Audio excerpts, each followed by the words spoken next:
All right, ladies and gentlemen, our next panel for today, Inclusion and Diversity in the US Comics Industry.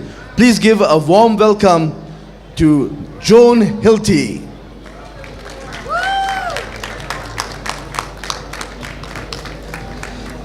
Also a quick call out to Tilani Samarasinha, calling Tilani Samarasinha to the main stage. Tilani's almost good.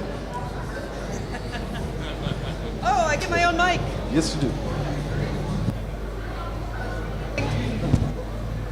There you go. Testing. Awesome. Are we still calling Tilani to the main stage? She's here. Okay. Tilani, get over here. Okay. She's supposed to talk, right? Not me. Okay. Ready? Lay on. Go. Blue scored first. Blue. All right. Hi, everybody.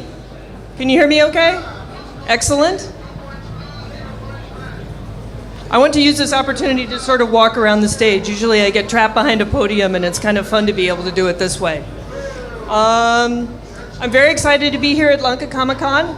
I am very honored to be, I think, the first U.S. guest of the con. I was asked to come here to talk about changes in the comics industry and my experience, which is very broad, of starting out as a cartoonist and becoming an editor in the comics industry. And I want to talk about that today, both in the context of my own experience and what I learned during it, and as a way to maybe give some advice and ideas to those of you who are thinking about being writers or artists or publishers, or maybe even editors, running your own publishing outfit, doing your own digital comics online, or even thinking about new ways that you can support comics as a fan. Because as with writing, as with drawing, as with publishing, there are all kinds of ways to indicate your appreciation as a fan these days, and there are all kinds of ways to give to support actually to one of the most important things that's going on, which is giving more attention to new voices in comics, new trends in the comics industry. So I'll just do a little slideshow to talk about what's going on. I'm going to try to do a little setup here where I can somehow both keep track of the time and look at my notes. We'll see if this actually works.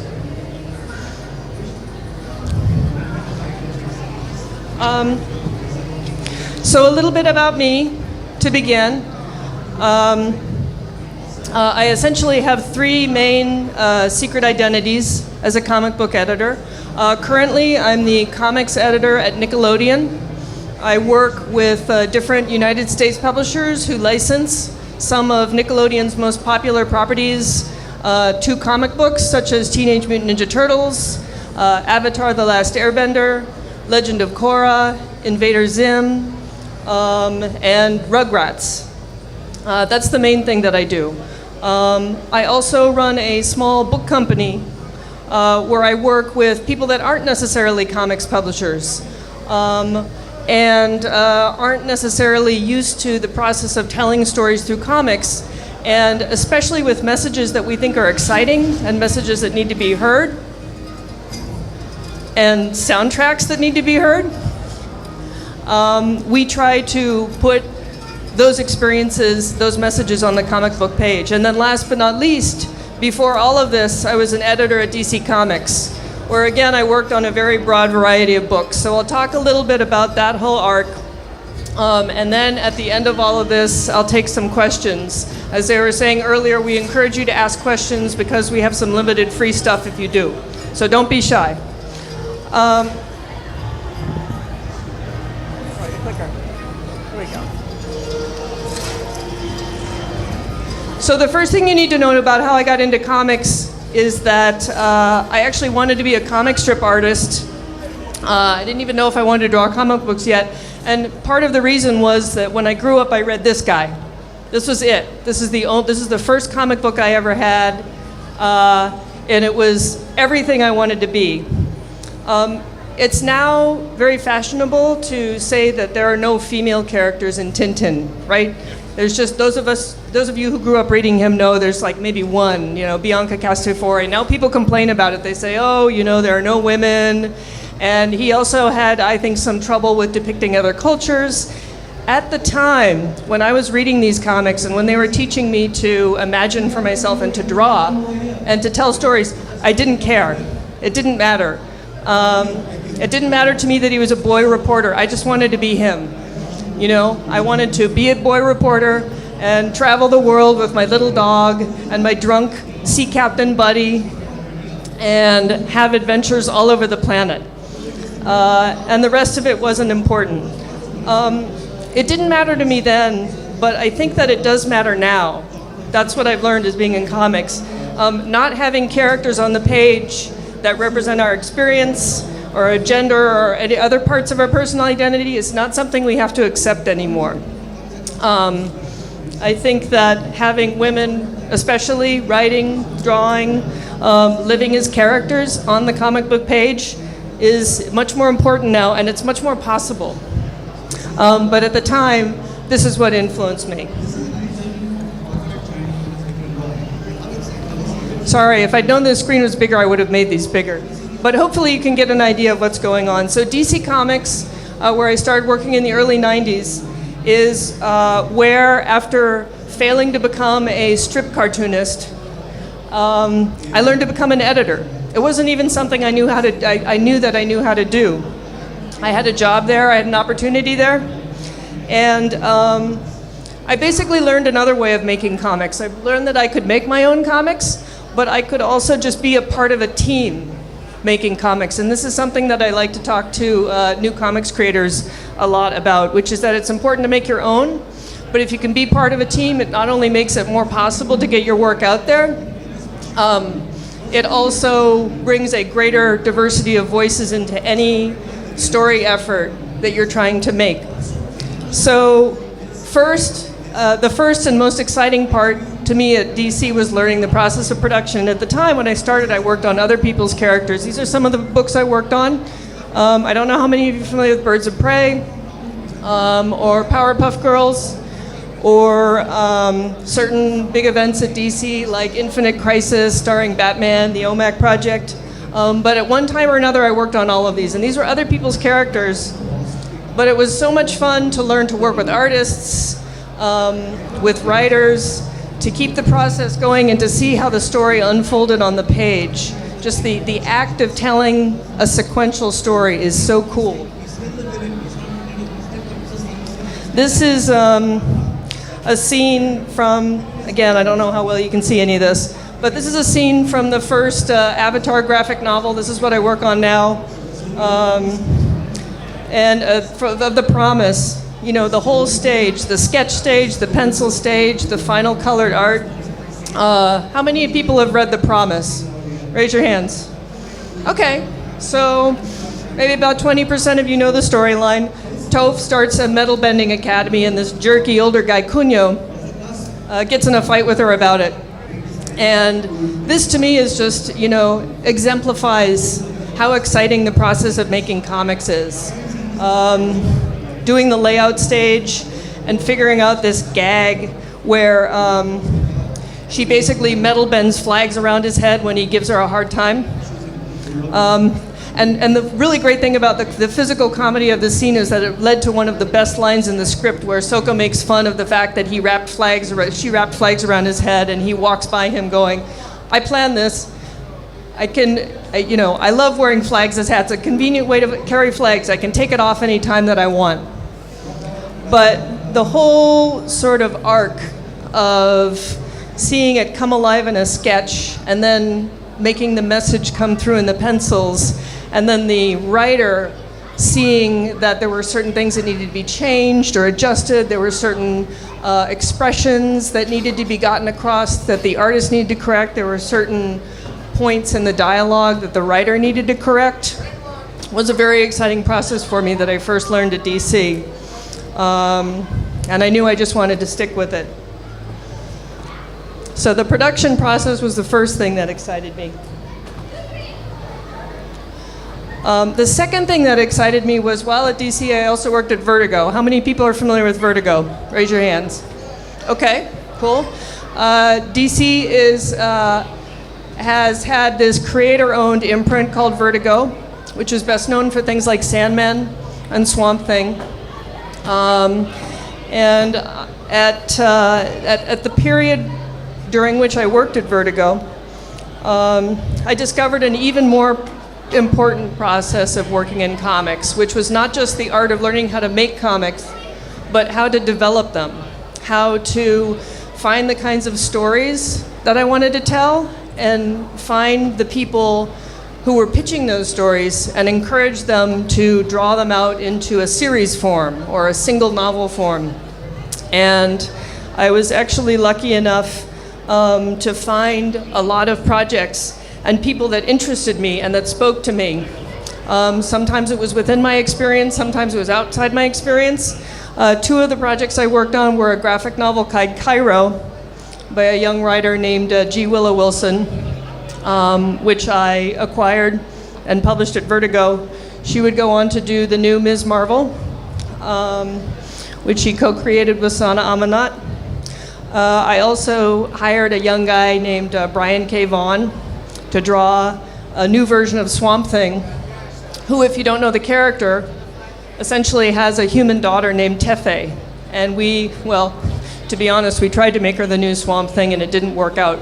But Brian gave it his absolute best effort, and he went on, as those of you who are Brian K. Vaughan fans know, to do Why the Last Man, Priya of Baghdad, and eventually a very, very popular book that I know a lot of you are reading right now, Saga, from Image Comics.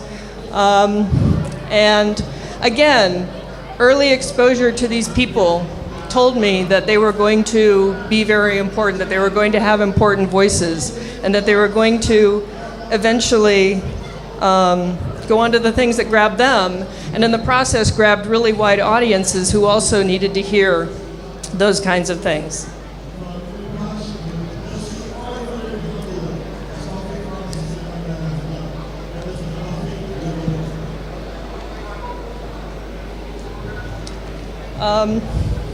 I was at DC for about actually 15 years, so now you know how old I am. 21. I knew I didn't just want to go to work for another comic book company with one set of characters and one set of opportunities. I felt like I had pretty much worked on everything that I wanted to for one company. I wanted to work with a lot of companies. And that's what's been really fun for me. So for starters, before I started working full-time at Nickelodeon, I founded a book agency called Page Turner. And what we do is we either make books or we develop them and sell them to publishers that make them as an agent. And we tend to choose, we specialize in comics and graphic novels, and it's a similar thing. We work with companies that are doing what we think are important, interesting, creative work, that want to work in the comic and graphic novel format because it's becoming more and more popular all the time, and that have messages or creative visions that we really believe in. So it might be, if you guys are familiar with Blue Man Group, it might be working on a coffee table book of theirs, because their whole creative message is about what it's like to be confused by an ever-changing society, an ever-changing modern world. It might be, in this middle image, a graphic novel about the actors and musicians and comedians who basically built Harlem's famous Apollo Theater in the middle of the 20th century. It might be a comic book called Priya's Shakti. Has anybody here heard of Priya Shakti? Okay, cool, couple people. That debuted at Mumbai Comic Con in 2015 and is basically a story of an augmented reality comic, that's what they called it, about women's empowerment. And again, had a message that it wanted to tell in a very creative way that I knew I wanted to be involved with. And then last but not least, the image on the bottom is for a project for a nonprofit that wanted to use a comic book character to tell the story of a defender of the oceans. and to defend against the ever-growing plastic footprint in the oceans, which I know is a big topic around here as well. These are all visions that interested me. These are all messages that interested me. And best of all, I could make them into comics, right? So that's what I do at Page Turner. Going back to Nickelodeon, the way it works at Nickelodeon is that I sort of oversee all the different publishing programs, and I work with the publishers that, you know, make the characters from their most popular shows into comics. And when we first started, I think even Nickelodeon didn't realize what was necessarily the potential of comics, the potential of extending a story off of the television screen, out of the movie theater, even a show that wasn't still on the air, even a show that had been gone for a while. As any of you who are Avatar fans know, even if a show isn't on the air anymore, even if it's not putting out new episodes, people still want to hear the stories. Even if something has been around for even longer, like Teenage Mutant Ninja Turtles, people still care about those characters and they still want to see the stories. So with Turtles, IDW Publishing makes a comic for kids based on the current show. They make a new comic for adults based on the classic characters. They reprint the classic comics, and I get to work on all of that with them. And in their own way, the Turtles still sort of represent the kinds of stories that I like to tell. I mean, I had to learn a little bit first. I'll be honest with you, I didn't grow up reading them. So I had to have the bandana colors explained to me, and who had the bow staff and who had the nunchucks, but I picked it up very quickly. You have to learn fast when you're an editor. And, you know, they are, basically they explore issues of being young, being a family, fighting the good fight. They might do it teaming up with Batman, which we've done. They might do it, most recently, we teamed them up with Usagi Yojimbo, which was super awesome. You know, because again, that's the potential of comics. You can play in each other's worlds. You can do it for kids. You can do it for adults. The Turtles are very important to Nickelodeon, and they reach the widest possible audience with comics that even Nickelodeon can't, because it's not a channel for adults, it's a channel for kids. But if you continue making comics, you can basically tell any story.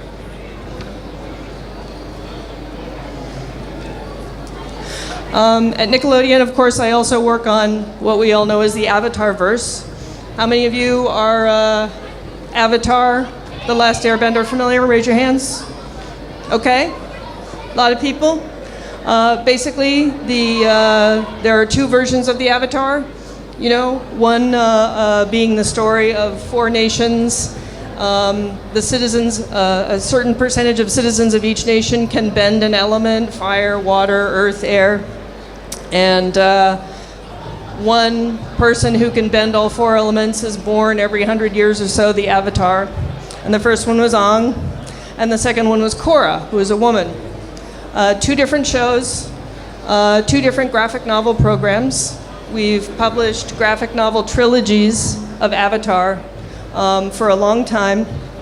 And I'm very proud of the fact that even though it was created by two European-American white guys, it's an all-Asian creative team on Avatar, Jean Yang and Gurahiro. And it basically tells wonderful stories of themes that were established in the original show.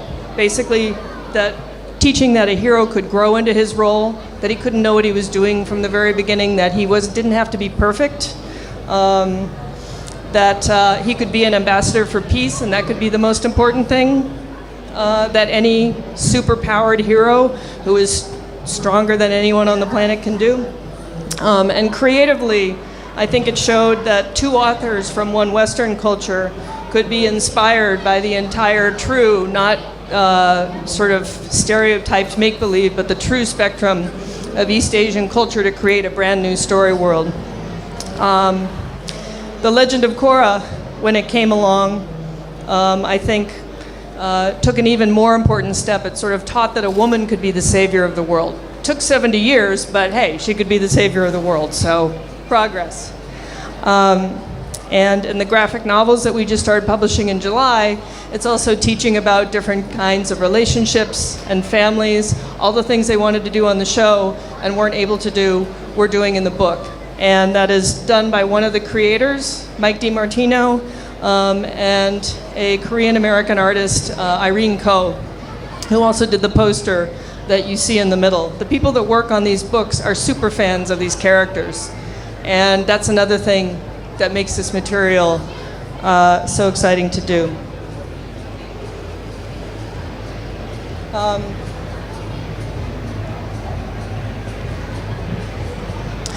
So I wanted to talk a little bit about the market, and now that I've told you a little bit about what I do now, a little bit about how I see it changing, the market that you guys are reading comics in, the market that you guys might want to place comics in. Obviously, my experience is mostly the US comics industry, but I think that it's a trend globally as well. There are, of course, two publishers that still control 60% of the market, DC and Marvel. But there are increasingly publishers who 5, 10, 5, even a few years ago, they mostly did comics kind of like Nickelodeon did. They did adaptations of shows. They didn't have that much of the market. They didn't do that many of their original characters. And that's all starting to change. You know, the rest of the top 10 in the industry are publishers you know and may have done something with reading, like IDW, like Dark Horse, like Boom, like Oni Press, and of course Image. And they are controlling 34% of the market, and it's growing every day. And with that increased market share comes, obviously, because those two guys still dominate the market, superheroes still dominate the market, which is fine, right? They're the movies that we all love. As we can see with Ms. Marvel, they're becoming more diverse just in the superhero system. But the kinds of stories that draw the audiences that only superheroes used to draw are now starting to become more and more powerful. So that 34%, 35, 40, I hope someday that it's 50 or 60%, will not just be more diverse voices, but it'll be more diverse genres, more diverse types of stories. And I think it's happening already. There are still a lot of problems, obviously. It's still very difficult to find a lot of women in high positions in the comic book industry, and I think that is often the single biggest challenge in comics, is not just to get more women, more creators of color and from other cultures into the business, but to get them in high positions, high levels, to have them as the lead artists, the lead writers, the lead editors on books. There's still bias, there's still misogyny, but when there are more voices speaking up, that makes it that much harder for one voice to dominate, right? And titles created by a sort of multiplicity of voices are becoming more popular. There are 3 of them right here. Boom now creates Lumberjanes. Saga is essentially about a mixed-race couple. Black Panther has become so much more popular that Marvel did a whole series called World of Wakanda last year. These are basically characters and stories that I feel are on their way to being as talked about as Spider-Man and Batman. And when we get there, you know, that's when we will have achieved the pinnacle in comics. I think it's happening, and it's happening very quickly. And with these stories, obviously, the faces of comics are starting to diversify. Most of you who grew up with American comics read comics that were mostly created by European guys.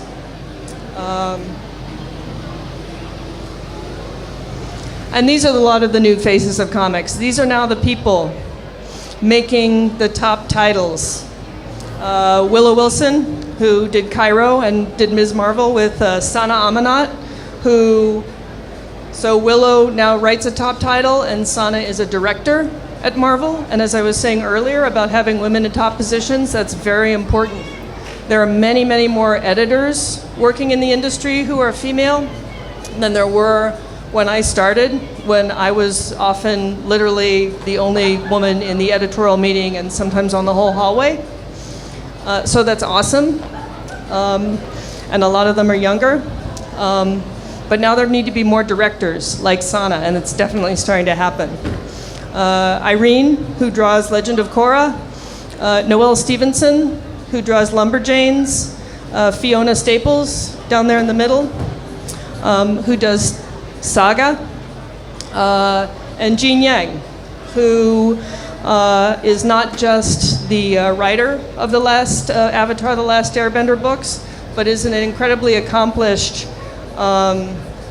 graphic novel creator of his own books. American-born Chinese. He's also written Superman. He's also written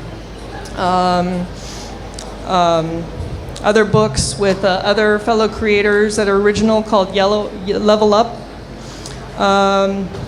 These are now sort of the new superstars of comics. Basically new stories and new ideas about classic characters, new characters I should say, and new ideas about classic characters, as with basically the reinvention of Ms. Marvel, created by new faces.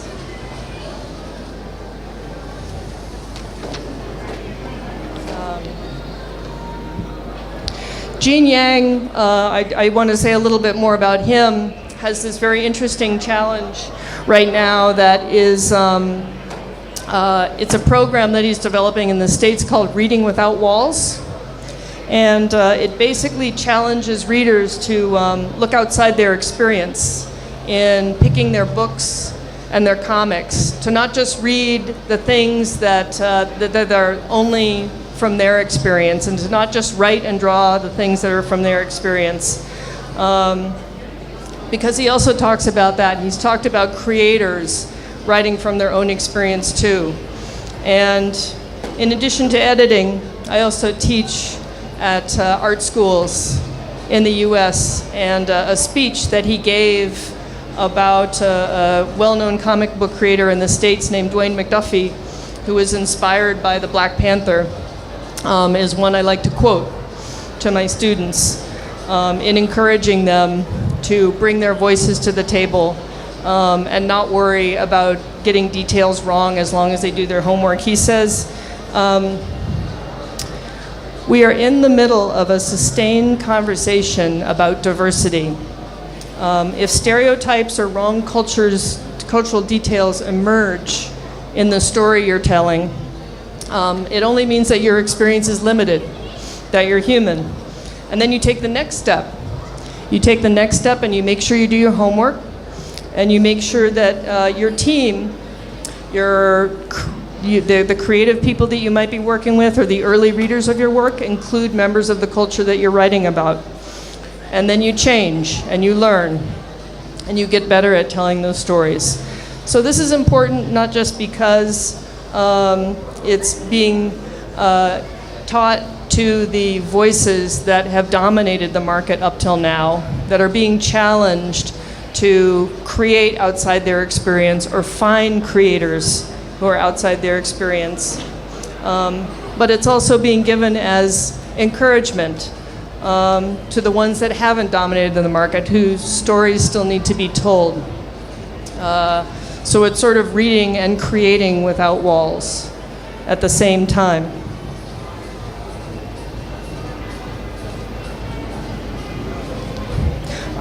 Just checking on time. When did we start? I'm sorry, 11:30? We'll keep going. I want to leave a little time at the end for questions. We're almost getting there, but I want to talk a little bit about what I mentioned at the beginning, which is that this is all being made more possible by the fact that, far more so than when I started out in comics, it's still difficult to fight your way into the big leagues, but there are so many platforms so many sort of gallery, storefront, and funding platforms out there that are making it more possible than ever. And it's changing every day, and a lot of them have, some of them have better deals than others, some of them have better ways of presenting themselves than others. But the long and the short of it is that you can put your work out there and you can support the work of people you love in ways that were not possible even a few years ago. So those of you who are artists probably know that the Holy Trinity is still Tumblr, Facebook, and Twitter in terms of putting your work out there. And I'm not just telling you to introduce you to these things. I know that most of you probably know a lot about them already, but I'm also telling you about them as an editor, as somebody who actually is with the people who look at the internet and try to find new people and new stories that we're excited by. These are not just the platforms that I know people are using, but these are the platforms we use to try to find you, okay? So the Holy Trinity, like I said, is still those guys. But more and more people, it seems, in terms of putting your work up on a gallery site, but more and more people, it seems, are migrating from those and from DeviantArt and Tapastic, which I know I've been talking about with people here at this con, to Instagram, which is becoming a way for people to reach even more followers, grow an even wider audience, and even start to tell stories on Instagram with the slide feature, with the carousel feature. You can not just sort of follow a posting sequentially, but I think that people are actually starting to tell comic stories on Instagram. That's very important. Behance is a sort of a network of sites where you can create galleries, not just of art, but of merchandise, of design materials. Everything is possible with those. And those are just galleries. There's crowdfunding sites as well. How many people have done anything with crowdfunding? Raise your hands. Okay. How many people know what crowdfunding is? Okay.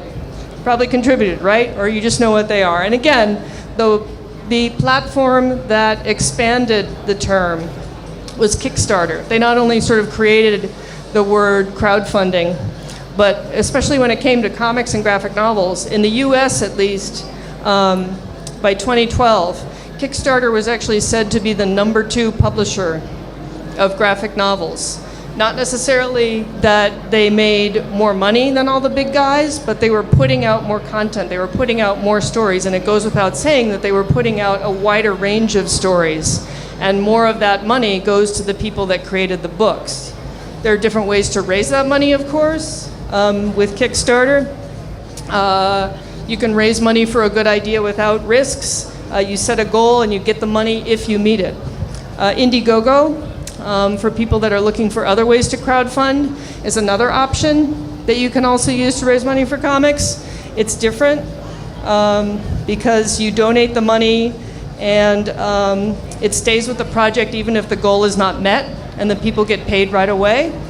So that came along after Kickstarter, and the one that I think is more interesting that I think some of you know about is Patreon. And Patreon sort of takes the best of both worlds, I think. It does something especially that webcomics artists, which is how so many of us get started now, it's so how we find people, it's how we build audiences, but the biggest challenge for webcomics artists has always been getting paid. How do you make money off your work? How do you enjoy the freedom of publishing on the web where you can reach millions of people and make even a dime? It's very difficult, right? But Patreon basically, patrons, people can subscribe to your channel and they make recurring pledges for units of work. So it might be pages of a story, it might be panels of a story, it might be entire books. It's essentially a subscription where you can, a platform, where you can pay any way you want. And even if you're not a subscriber, I believe, you can follow that person and decide when you do want to buy their work. And in the meantime, it serves as a gallery. So it's really the best of both worlds. And that's how quickly this world is developing, that we went from Kickstarter to Patreon in just a couple of years. Again, none of them are perfect. All of them need work. People need to be able to retain the rights to their work. People need to be able to make a decent amount of money. People need to be able to get money back if something goes wrong, but they're out there. And they did not exist at this time a few years ago. So it becomes, again, a way of getting those more diverse voices out there.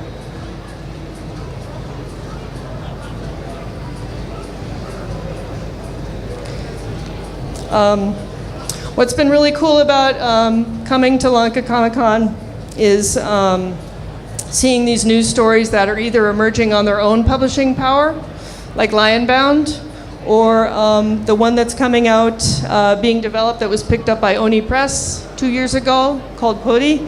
I've looked at both and I find it incredibly exciting that particularly from this country that there are emerging new voices out there that are going to get these stories out into the world. Again, they might be news stories or they might be new takes on classic stories, but you're beginning to get that kind of momentum. And once that kind of momentum is started, it doesn't go away. And you're essentially doing the same thing that I did when I was finding my way through how to edit comics. You're essentially finding the stories that you want to tell and finding the pleasures and also the challenges, but mostly the pleasures and the challenges of creating them. So I think these are two wonderful books. What's also been wonderful here and what I hope that you tend to continue to do in subsequent years is to share each other's work, to have artists, to have guests come to whom artists can show their work, because if I hadn't asked for that, I don't think that I would have seen this work. It's a tiny little thing from the cover. It's from an artist, Shanuka Korea. She goes by Baka Moonart on Instagram. I don't know if she's here today, but I looked at her work yesterday, and she did this fantastic little graphic novel it's a little ash can. It's available here. I wanted to show the last 2 pages of the story, which is called 1158. But of course, the last 2 pages give away the ending of the story, so I can't do that. But I show it here partly because it's yet another emerging voice that's coming from your country and your talented geek community. And the metaphor is very apt. It's very similar to what I've been talking about. All I'll tell you about the end of the story is that it's a story about how to get to a crucial point in time and how to get to the next level on your own. And that's where we are now with comics, especially as a more diverse audience of writers and creators. It's 2 minutes to midnight, basically. And if you want to get past those 2 minutes and get to the top of the hour, there are more tools to do so than ever before. And I encourage you to use all of them. That's really it. I think that covers the first substance of my remarks. So thank you, everybody. And I want to now open up the floor to questions. These can be questions about anything. I can't tell you what the next Batman storylines are going to be because I don't know. But if you have questions about breaking in or other trends or anything really at all, I'm happy to take a crack at it. Yes, and I guess Talani, you'll be running the mic over to people or having people come up? Yeah, people might have to come up and ask the question. If it's interesting enough, we will give you some swag. Come on. Hi, just wanted to ask, so years before, people were, the publishing media for comics was basically print, and Yes. now it's sort of moving to digital, web comics and other internet-based publishing tools. What do you think would print still be there, or would we completely move to digital? I'm sorry, I didn't hear the question very well. Can you repeat it? Yes. Years before, we had print as the main sort of platform for publishing, but now So it's print was the most popular form of Yes. publishing. Yes. Yeah. Okay. And now it's sort of moving to digital, which is people read it off the internet, and more publishers, especially Marvel and DC, they are more focused on their digital web content. Yes. So how do you think that is going to affect the whole industry? It's a good question. So the question is, how are digital comics going to affect the industry overall? You know, and I think that in a way, it's the same conversation. This is old school, but it's the same conversation we were having about whether first, you know, the VCR and then streaming was going to replace the theater experience. I think it's going to be a similar thing. I think that digital comics will never make print go away. I think that what we've learned in the last 10 years is that it's still, too many people still want to hold the books in their hand. Too many people want to be able to flip through them, to collect them, to keep them, to pass them on to other people, which is something you can kind of do with digital, but it's not quite as cool. But with digital, you reach so many more people. So I think that digital is just going to expand the market instead of killing print, you know, because they were talking about that for a while. Oh, print's dead. It's not dead. I don't think it's ever going to die, but digital is going to challenge it to continue to be relevant to people. Yes, hi. Hi. As somebody who grew up in the 80s and is planning to release a comic soon, and I'm a bit concerned about the audience I want to aim at. So I want to do something that is for kids, for something that kids will enjoy as well as adults.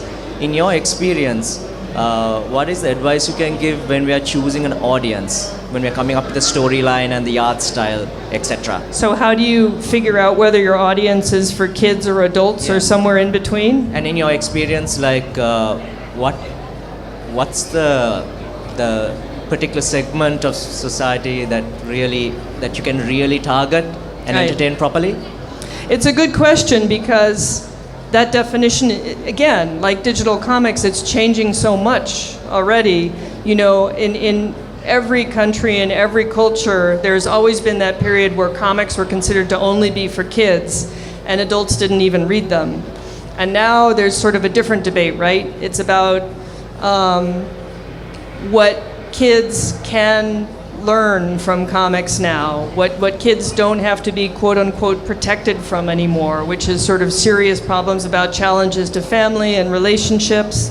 I mean, some of the titles that I put up here, like Lumberjanes, if you know Lumberjanes, that's for all ages, but they're very serious topics. They're very different girls. And as many kids read it as adults. And that's what we're looking for. I think we're looking for, you want to find ways in which, if you want to, I think, get the widest possible audience. And obviously you don't want to be doing something that's super violent that excludes kids, but you want to be able to cover themes that matter for people. So anytime, I guess to more directly answer your question, I've been working for a new project, I ask myself, what's the parts of this that will be important to kids? And then the second question I ask myself is, what will adults remember from reading this when they were kids that will make them want to hand them to their kids later on and want to keep rereading them when they're older, right? Like how does it have that appeal across generations? So, yes. Next question. My question is solely based on editing. Mm-hmm. So as a content creator myself, I have experienced that in my opinion, editing is mostly about how the story appeals to a broad audience and how the market actually embraces the story, right? But as a content creator myself, I have come across incidents such as to appeal the market, sometimes I would have to change my initial idea, which as an artist I do not like. So so I believe that there's this thin line where you can satisfy the audience, the artist, and the editor as well. But my problem is, like, how do you walk that thin line? How do you satisfy all three parties? Because it's such a hard thing to do that. I find And what are the three parties? The three parties are you, the creator, the Creator. editor, and who else? the market. The market, yeah. And I mean, obviously you don't want to only create work worrying about the market, right? You want to be able to tell your story. You don't want to just tailor it for the market so that they'll buy it, because that's transparent. It has to matter to you before it matters to your audience, and that it matters to you will make it matter to your audience. But then there is the greater challenge of getting somebody to edit it and publish it. And that's when you learn about collaboration. That's when you learn how much criticism you can take, getting better at recognizing whether that criticism is good or bad, because, you know, I'm not going to automatically defend all editors. Some of us are good and some of us are bad. And even the good ones have bad days where we're like, change that. And then that night we're like, why did I say that? Or, and this is true of a lot of editors in the comic book industry, they were not trained as artists. So sometimes you will have these discussions. I know artists liked having me as an editor because I had actually studied art. And I knew that you couldn't make somebody nod and shake their head in the same panel. But also sometimes we're just focused on the script, we're focused on getting the work done, and we tell the artist something that is either helpful or not helpful. And that's when you decide that you want to counter-propose something. So it's not so much about saying yes and doing absolutely everything they ask for, or no, I won't compromise my creative vision at all, but finding also that area in between where you say, okay, it's interesting to me that is bothering you, because if it's bothering you, it might be bothering a reader, and I have to think about that. That's the market coming back, right? But I'm not sure that's the best solution, so let me propose something else. That, I think, is the most important part of appealing to all parties, is being able to recognize whether you accept it or have some issues with it, and navigating the area in between. How important is it that your themes or your characters are centralized around personal struggles sometimes? Because that seems like a staple these days. But if you go back, for example, to something like Tintin, he has no personal none of that. struggle. I mean, you know nothing about that guy. So how important is it? I know everyone says people react better to that, but really how important is it that they have personal struggles? Right, right. Because it's true, right? Like, this is another thing we can joke about with Tintin. He didn't even ever have a girlfriend or a boyfriend or anything. We were like, is this guy ever going to have a love life? But it didn't matter because he was, you know, in the Andes. So, again, a good question, and I sort of look at it through the lens of superheroes. Even though I worked for DC for a long time, I think that there's a reason that Marvel superheroes are often more popular, is because DC superheroes came up during the World Wars, and they came up during a time when the world felt very vulnerable and didn't want people with personal problems on top of everything else that was horrible.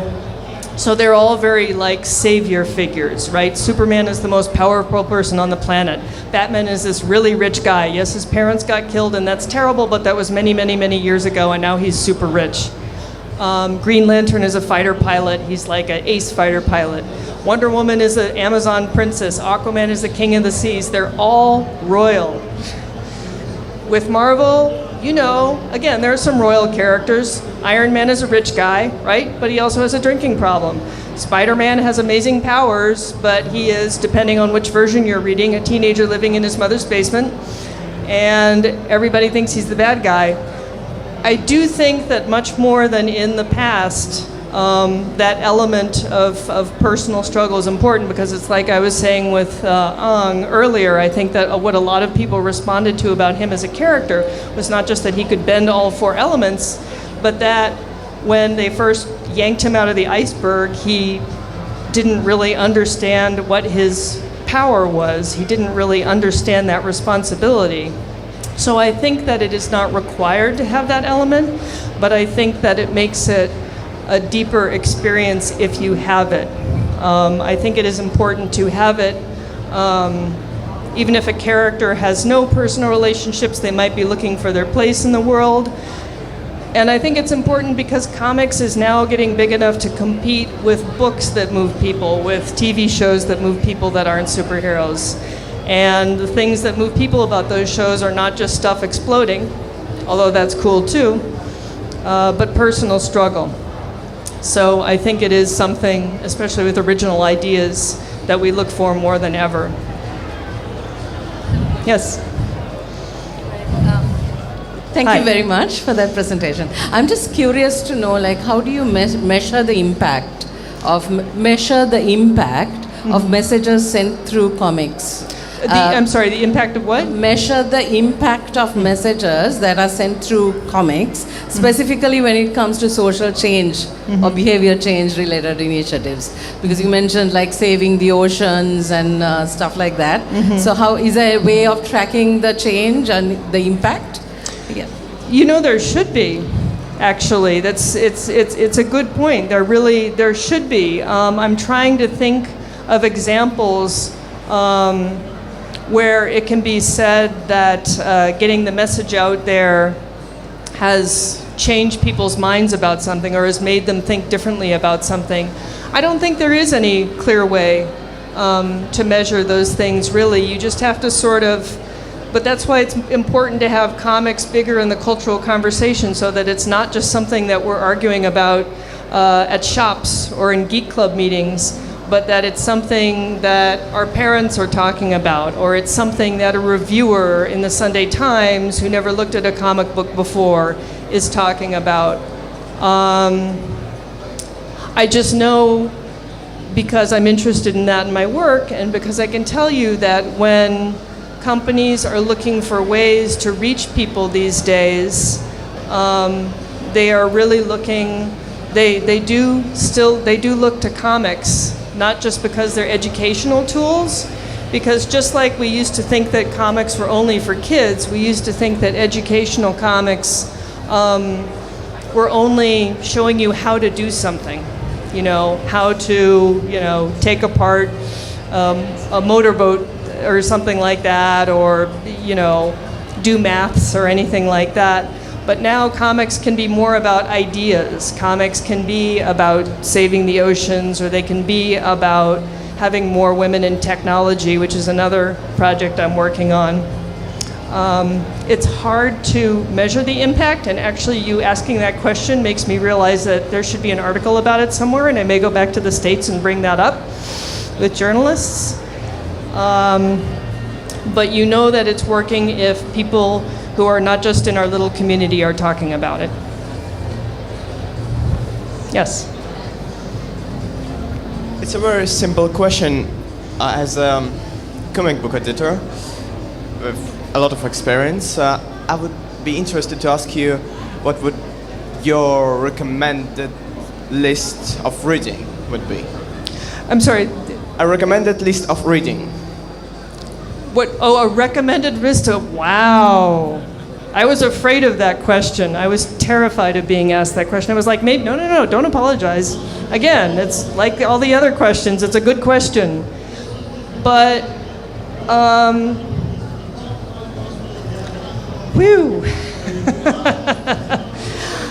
And I mean, part of the challenge here is I know that it's extra hard work for you guys to get stuff from, you have to go to Amazon or Singapore or anything like that. But I would say that a lot of the comics that Boom is publishing, like Lumberjanes, I think is really wonderful in the States for kids. I don't know if people are familiar here with the work of Raina Telgemeier. Yes? Okay. She is amazing reading for kids in the States, Smile, drama. My personal favorite, because I always ask artists who their influences are, and one of my personal favorites is a comic called Love and Rockets, which is basically by two brothers, Gilbert and Heine Hernandez. And it's about both a punk community in California and a small community somewhere in Central America, and it tells stories beautifully across generations. I mean, at the same time, so it's sort of a double answer. You should ask yourself what the topics are that interest you, and then I would look at awards lists also. So if you're familiar with some of the major comics awards, the sort of Oscars, the big prize awards of American comics are the Eisners. So you can look at the Eisner Awards list, but there are also other awards lists that reward more independent things, like the Harvey Awards and the Ignatz Awards. There's also an organization in the States called the American Library Association, and they publish a book called Great Graphic Novels for Teens. It's a list. It's a top 10 list. So there are a lot of lists out there, but it really comes down to what you want to read about, and what you, as I was saying earlier, also maybe want to step outside of your comfort zone and try something different. Like if you're getting bored by the genre you're reading, if you're getting bored by superheroes, you know, ask yourself if you maybe want to read about punk rockers, because the themes might be the same, right? I know, because we talked yesterday, you're a big Scott Pilgrim fan. And if, you know, somebody were into superheroes and you had to explain Scott Pilgrim to them, you would say, the things that matter to you about superheroes are in Scott Pilgrim. There's just a story told in a different way. So, stepping outside of your zone is important. Any other questions?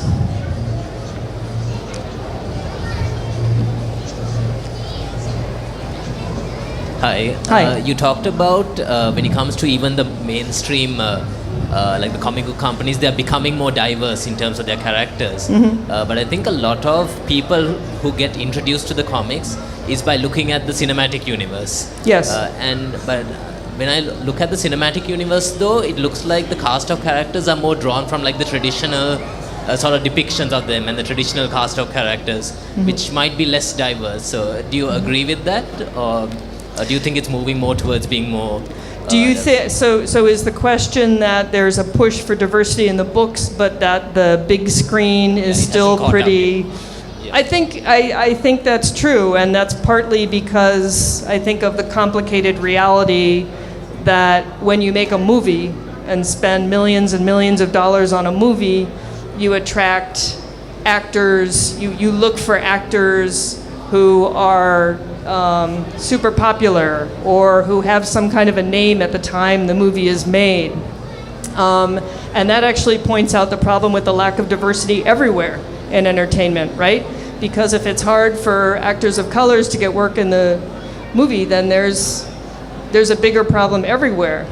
And at the same time, there's a hunger for it, and there's a recognition that when a cast is too white or too inauthentic, people will notice. I mean, I don't know how many people saw the Avatar movie, which I never have. How many people sat through the Avatar movie? Okay. Famously, it bombed. In part because they did not cast, I believe, a single Asian American character, which was horrifying, but was a decision made at the time that was very common in the movie industry. It's actually why Gene Yang is writing Avatar, because he had a blog at the time where he talked about how he was the biggest Avatar fan in the world, but he hated that casting decision so much that he would never see the movie. And Dark Horse and Nickelodeon had just struck the deal to do a graphic novel series that would make everybody forget about the movie. And they were like, that guy who's actually Asian and hated the movie for a really good reason, let's hire him. So sometimes it's important to be vocal, I think is the answer, because you're right. It's a problem in the cinematic universe. Why hasn't there been a movie starring Black Widow? Why is the Black Panther movie taking so long to get off the ground? Why do they just sort of stick, you know, Cyborg and the Justice League off to the side? And the answer is similar to it is as comics, making your voice heard as fans, saying that there need to be more diverse characters, not just on the printed page, but in the big screen is important. And hopefully, because comics and movies are feeding each other so closely now, they'll start to have that effect on each other, because you can create a larger world in a comic for significantly less money in a movie, and then make people realize by growing that audience that they now have to make that character come to life on the screen. So if we support that story on the printed page, hopefully that character comes to life on the screen. Anybody else? Yes. Just one question, Joan. So first, thanks. You talked about diversity. In terms of strength, the idea of strength and masculinity itself, are you seeing diversity there? And how is that changing the idea of what strength is, what masculinities are possible? Is that also changing in the graphic novel world, in the comic? I think it is a little bit, because it's a debate about, and it's interesting, I was just reading an article yesterday or the day before about how the Boy Scouts of America and the Girl Scouts, some Girl Scouts are being encouraged to join the Boy Scouts of America, partly to make the Boy Scouts more aware of personal issues, and the writer was saying that's not really what needs to happen. It's not girls' responsibility to teach boys that it's okay to have feelings. It's more important to teach boys that, it makes you a man to have feelings, right? To redefine masculinity, as you say. So that's a tricky, subtle concept, right? It's easier to just talk about punching somebody to resolve a conflict instead of, cleverly expressing your emotions or your point of view. And it's particularly tricky in mainstream action comics, where that hasn't been thought of as an important story driver up until very recently. But I think it's slowly starting to change. It's starting to change more in independent comics than in superhero comics. And I think you can also see it happening in that when a character is not what we would normally expect of a man, say maybe he's not heterosexual, or maybe he's, comes from a different kind of family, that isn't the focus of the story anymore. That isn't sort of the whole plot point. It's just who he is from the very beginning. So it's important not just to sort of push to redefine things that way, but just to have it also not be a big deal at the beginning, to just have it be who that character is from the start without making an issue out of it. That's just who that is, that's the baseline, you accept it and you go from there. Anybody else? Okay, I think we need to get to the next panel anyway, right? Probably. Yes, and thank you. Okay, well, thank you so much. This was awesome, and you guys had excellent questions. Thank you, and enjoy the rest of the con. I'll be wandering around all day.